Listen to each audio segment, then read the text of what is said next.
नमस्कार, मैं सरला रावत सा और आप देख रहे हैं पब्लिक एक्सप्रेस न्यूज। स्वागत है आप सभी का। दिल्ली के पूर्व मुख्यमंत्री और आम आदमी पार्टी के राष्ट्रीय संयोजक पर शनिवार को ग्रेटर कैलाश में हमला हो गया। हालांकि इस हमले में उन्हें चोट नहीं आई है और हमलावर ने उनके ऊपर कुछ लिक्विड पदार्थ जो है वो फेंका है। इसके तुरंत बाद ही हालांकि सुरक्षा कर्मियों ने जिस व्यक्ति ने फेंका है उसे पकड़ लिया, आरोपी को पकड़ लिया गया। विधानसभा के चुनाव नजदीक है, ऐसे में लगातार अरविंद केजरीवाल दिल्ली में जनता के बीच पहुंच रहे हैं और अलग अलग जगह अपनी पदयात्रा को लेकर पहुंच रहे हैं। और इसी दौरान वो पहुंचे थे ग्रेटर कैलाश और इसी ग्रेटर कैलाश की पदयात्रा में उनके साथ ये हुआ है। घटना के बाद आम आदमी पार्टी का बयान भी सामने, उन्होंने कहा है कि पीछे बीजेपी का हाथ है। ये भी कहा है कि दिल्ली में कानून व्यवस्था बरकरार रखने में नाकाम बीजेपी बौखलाई हुई है और ये हमला जो केजरीवाल के ऊपर हुआ ये इसलिए हुआ है क्योंकि केजरीवाल ने कानून व्यवस्था को लेकर ही बीजेपी को घेरा है और हमला बोला है। गृह मंत्री अमित शाह पर की जो नाकामी है वो भी जाहिर की गई कि किस तरह से दिल्ली के हालात जो है बिगड़ते जा रहे हैं। कैलाश इलाके में हुई, कैलाश नगर के जो इलाका, यहाँ पर जो पदयात्रा में हमला हुआ है उसमें जो तरल पदार्थ फेंका गया उस पर सौरभ भारद्वाज, माफ कीजिएगा, उनका बड़ा बयान सामने। उन्होंने कहा है कि स्प्रिट फेंकी गई है।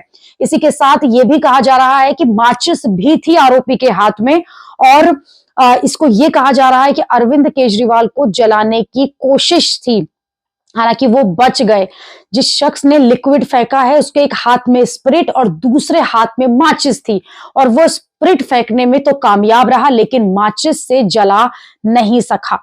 और ये भी बताया जा रहा है कि जब उनके साथ में कई लोगों के ऊपर वो स्पिरिट गिरा है और बड़ा बयान इसको लेकर दिल्ली बीजेपी के अध्यक्ष का भी आया। उन्होंने कहा है कि अरविंद केजरीवाल जानबूझ के इस तरह से माहौल बना रहे हैं और ये जो पूरा घटनाक्रम है ये क्रिएटेड घटनाक्रम है। दूसरी तरफ बात की जाए आम आदमी पार्टी की तो लगातार उनकी तरफ से छानबीन जारी है। इधर सौरभ भारद्वाज ने कुछ घंटों बाद ही ये दावा कर दिया कि लड़के का नाम अशोक कुमार है जिसने ये हमला किया है। आधे घंटे के अंदर ही उसका फेसबुक प्रोफाइल भी ढूंढ लिया गया जिसको सोशल मीडिया पर शेयर किया जा रहा है। लिखा जा रहा है कि वो बीजेपी के कई नेताओं को फॉलो करता है और ये बीजेपी का औपचारिक सदस्य भी है।